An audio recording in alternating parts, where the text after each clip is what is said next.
मृत्यु के बाद आत्मा सबसे पहले किसका नाम लेती है?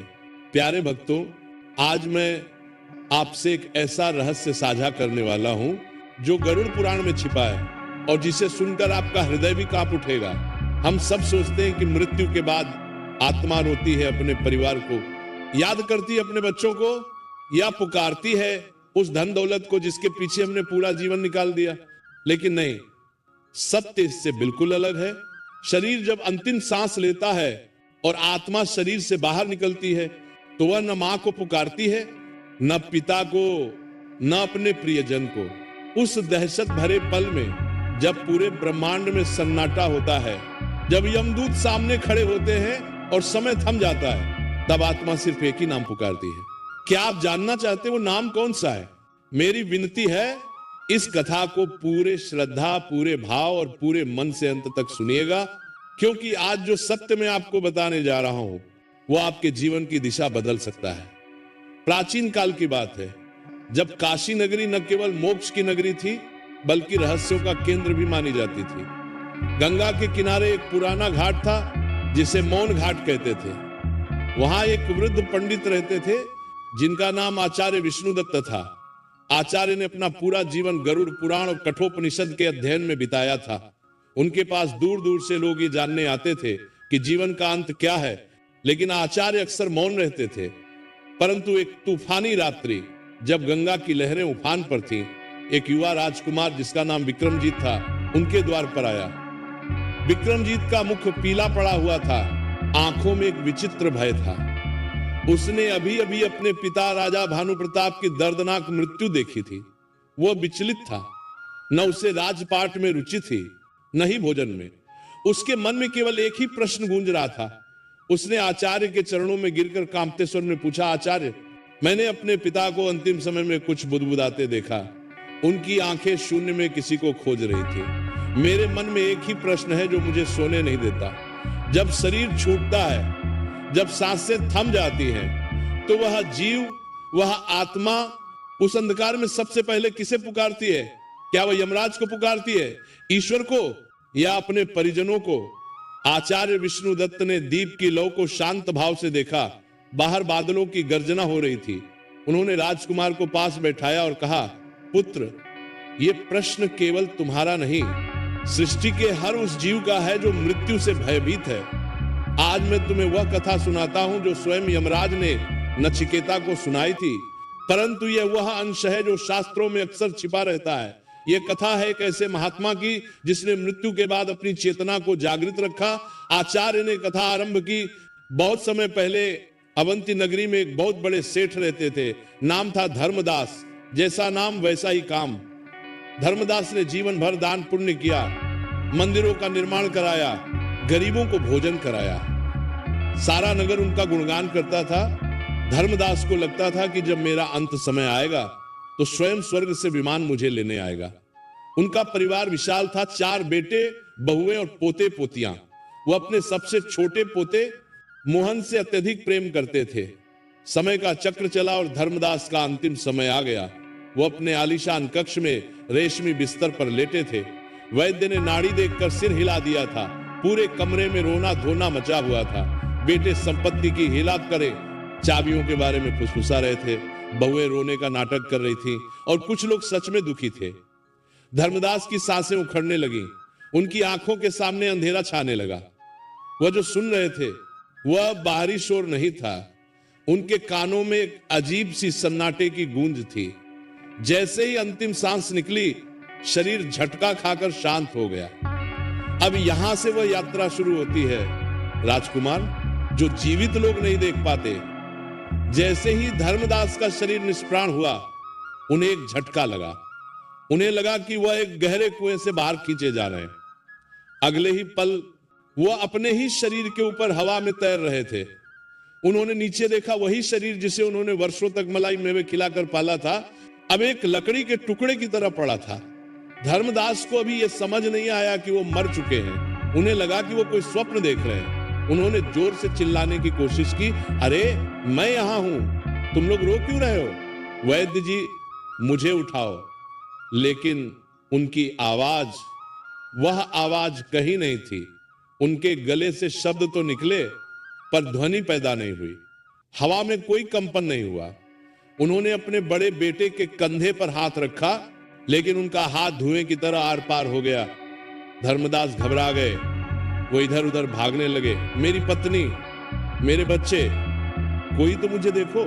वो चीख रहे थे, तड़प रहे थे। यही वो क्षण होता है राजकुमार, जब आत्मा को पहला और सबसे भयंकर आघात लगता है, अस्तित्व का मिट जाना। तभी कमरे का दृश्य बदलने लगा। जो लोग रो रहे थे, अब धर्मदास को उनके चेहरे भयानक दिखने लगे। उसे अपने बेटों के मन के विचार सुनाई देने लगे। जो बेटा जोर जोर से रो रहा था, उसके मन में चल रहा था, पिताजी ने तिजोरी की चाबी कहां रखी होगी। जिस पत्नी को वो प्राणों से प्रिय मानते थे, वो सोच रही थी अब घर की जिम्मेदारी अकेले कैसे संभालूंगी। यह सत्य धर्मदास के लिए मृत्यु से भी अधिक कष्टकारी था। जीवन भर का भ्रम टूट रहा था, लेकिन अभी असली परीक्षा बाकी थी। अचानक उस कमरे का तापमान गिरने लगा। एक बर्फीली ठंडक ने धर्मदास की आत्मा को घेर लिया। अंधेरा गहराता गया, इतना गहरा कि सामान्य अंधेरा भी उसके सामने उजाला लगे। और उस अंधेरे में उन्हें कुछ आकृतियां दिखाई देने लगी। वे न तो मनुष्य थे न देवता, वे यमदूत थे। उनकी आंखें अंगारों की तरह दहक रही थी। धर्मदास, जिसने जीवन भर पुण्य किया था, भय से कांपने लगा। उसे समझ आ गया कि अब लौटने का कोई मार्ग नहीं है। इस घोर संकट, इस अकेलेपन और इस भयानक अंधकार के बीच जब सारे रिश्ते, नाते, धन, दौलत और शरीर पीछे छूट गया, तब धर्मदास की आत्मा ने तड़प कर एक पुकार लगाई, राजकुमार, तुम क्या सोचते हो? उसने किसे पुकारा? उस समय धर्मदास को न तो अपना धन याद आया, न ही अपने बेटे। यहां तक कि उसने अपने इष्ट देवता का नाम भी नहीं लिया। उस चरम भय के क्षण में जब आत्मा शरीर से अलग होकर नग्न सत्य का सामना करती है, तो वो सबसे पहले ममता को पुकारती है। धर्मदास की आत्मा चीख पड़ी, मां। हाँ, राजकुमार, मृत्यु के बाद उस घोर अंधेरे में जब जीव अकेला होता है, तो उसका पहला शब्द मां ही होता है, चाहे वो मनुष्य हो, पशु हो या कोई भी प्राणी। क्योंकि जब जीव पहली बार इस संसार में आया था, तो उसे सुरक्षा मां के गर्भ में मिली थी। अब जब वह इस संसार से जा रहा है और असुरक्षित महसूस कर रहा है, तो उसकी चेतना उसी परम सुरक्षा को खोजती है। लेकिन कहानी यहां खत्म नहीं होती। जैसे ही धर्मदास ने मां पुकारा, उसे लगा कि शायद उसकी मां जो वर्षों पहले मर चुकी थी, उसे बचाने आएगी, परंतु वहां कोई नहीं आया। केवल यमदूतों का अट्टहास गूंजा। एक यमदूत ने भारी और कठोर स्वर में कहा, हे जीव, अब न कोई मां है न कोई पिता, यहां केवल तेरे कर्म हैं। पुकारना है तो उसे पुकार जो सत्य है, क्योंकि रिश्ते तो शरीर के साथ ही जलकर राख हो जाएंगे। धर्मदास की आत्मा और भी अधिक भयभीत हो गई। अगर मां नहीं आएगी तो कौन बचाएगा? यमदूतों ने उसे पाश रस्सी में बांधना शुरू किया। वह सूक्ष्म शरीर, जो अंगूठे के बराबर आकार का माना जाता है, उसे खींचकर ले जाने की तैयारी होने लगी।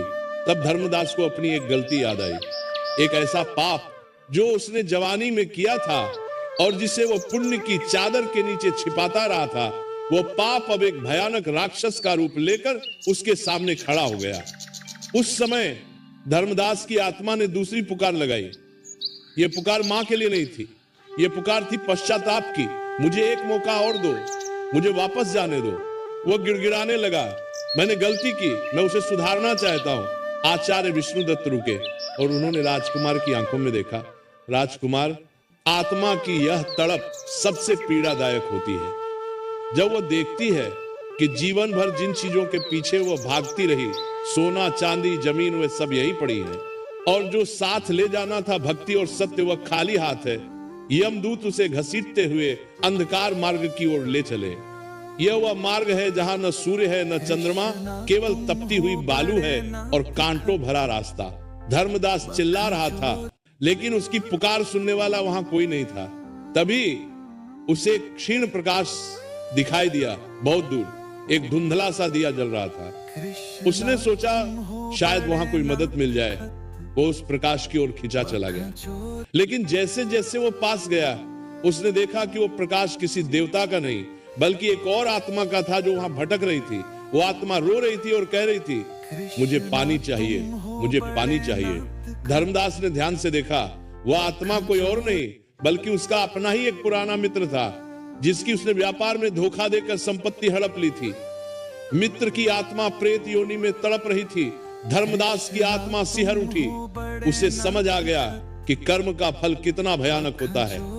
तभी एक यमदूत ने उसे जोर से खींचा और कहा, चल, आगे तेरी यात्रा बहुत लंबी है। अभी तुझे वैतरणी नदी पार करनी है। वैतरणी, जिसका नाम सुनते ही बड़े बड़े योगियों का भी हृदय कांप उठता है। खून, मवाद और भयानक जल जंतुओं से भरी वह नदी। धर्मदास ने कांपते हुए पूछा, मैं इसे कैसे पार करूंगा? मेरे पास तो कोई नाव नहीं है। यमदूत हंसे, नाव? अरे मूर्ख, जिसने जीवन में गौ दान किया हो, जिसने प्यासे को पानी पिलाया हो, उसके पुण्य ही नाव बनकर आते हैं। बता, तूने कभी निस्वार्थ भाव से किसी की प्यास बुझाई है? प्रिय दर्शक बंधु, कथा समाप्त होने से पहले मैं आपसे सिर्फ इतना ही कहना चाहता हूं, आपके एक छोटे से क्लिक में किसी की जिंदगी बदलने की ताकत छुपी है। हम इस चैनल से जो भी कमाई होती है, उसका हर हिस्सा एक इंसान, एक पशु पक्षी और एक जीव जंतु की सेवा में लगाया जाता है। जब आप सब्सक्राइब करते हैं, आप सिर्फ एक बटन नहीं दबाते, आप एक भूखे को भोजन देते हैं, एक घायल पक्षी का इलाज करवाते हैं, एक असहाय जीव को नई सांस देते हैं। शायद आप सोचे, मेरे एक सब्सक्राइब से क्या होगा? तो मैं दिल से कहता हूं, आपके एक सब्सक्राइब से एक जिंदगी मुस्कुराती है। तो आज अगर आपके दिल में जरा सा भी प्यार है, थोड़ी सी भी करुणा है, अगर आपको लगता है कि हम किसी के लिए कुछ अच्छा कर रहे हैं, तो इस नेक काम में बस एक लाइक और सब्सक्राइब से जुड़ जाइए। आपका हर क्लिक किसी की उम्मीद बन जाता है, किसी की प्रार्थना बन जाता है। तो आइए हम मिलकर सिर्फ कथा न सुने, बल्कि किसी जीवन के रक्षक भी बने। अभी सब्सक्राइब करिए और एक लाइक कर दीजिए और प्रेम का ये संदेश आगे बढ़ाइए। और हो सके तो कमेंट में जय राधे राधे जरूर लिखें।